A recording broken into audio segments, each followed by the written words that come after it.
Sayyidina Abu Ubaidullah bin Muhsan al-Ansari radiyallahu anhu. There is ikhtilaf of Ubaidullah bin Mihsan being a Sahabi or not.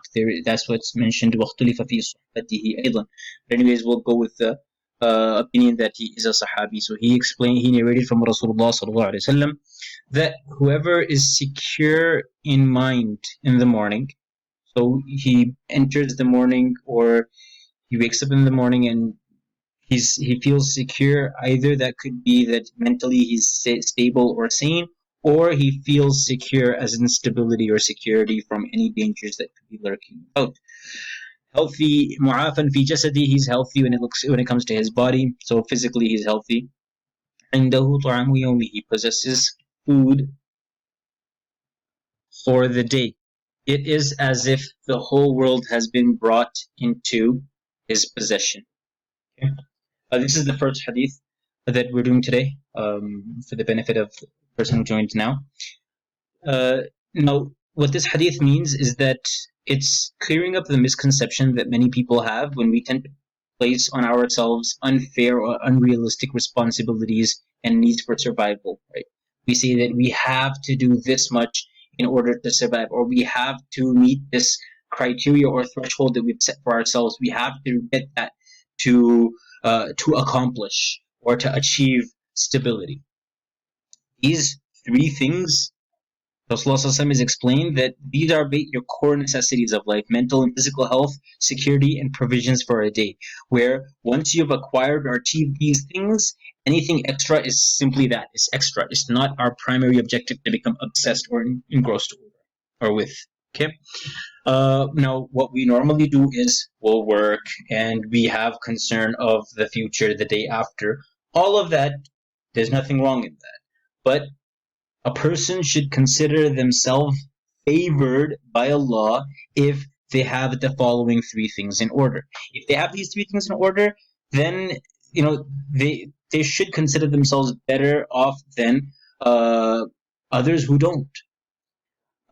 Something really interesting that recently I was speaking to some members of the family, and they were telling me that this concept of stability or security, many of us in first world countries take it for granted. Okay?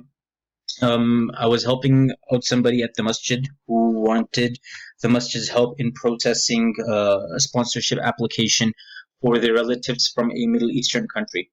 I'm not going to name which country to protect their identity, but they told me that my family is there, and because they are not of a certain ethnicity, or they do not belong to a certain sect within Islam or outside of Islam, Shiaism, they are easy targets for anybody, and they are at risk, and I'm really concerned about their safety. They were paying rent in a very safe area, but now the person moved back, the landlord moved back, and now he wants to evict them, and now my family is really concerned of what's going to happen because they are at risk. They are already registered as refugees with the United Nations. Now, when that person told me that, and we think to ourselves that we're living over here and we got a little bit of extreme cold and like, oh, we're panicking.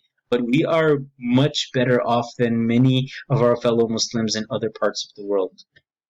And so one is security, stability in that sense from danger. Another point is security or stability from being discriminated against. We see this in Alberta to a certain extent, right? Last week, there were 2 Muslim women who were discriminated against in Edmonton. This has been a trend of the past couple months in Edmonton, unfortunately. There are documented cases. Other places might be happening, Calgary or other parts of Alberta, but they have not been, reported on. But the fact that it does exist now, it's a reality, right? People are discriminated against. Also, going off on a little tangent there, one of our family members was speaking about the decision they made to relocate from the Middle East to Canada. And they had said that they had felt or they were victims of discrimination in the Middle East because they were not belonging to that country's ethnic minority, which is, I'll just say it anyways, is Saudiya, right? The way Muslims by name like actual Muslims get discriminated against because they are not Saudi.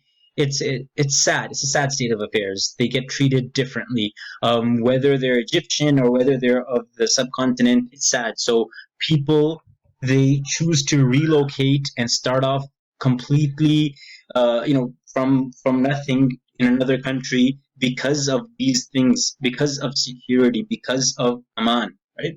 So whoever has these three things, they should consider themselves privileged and do shukr to Allah for this.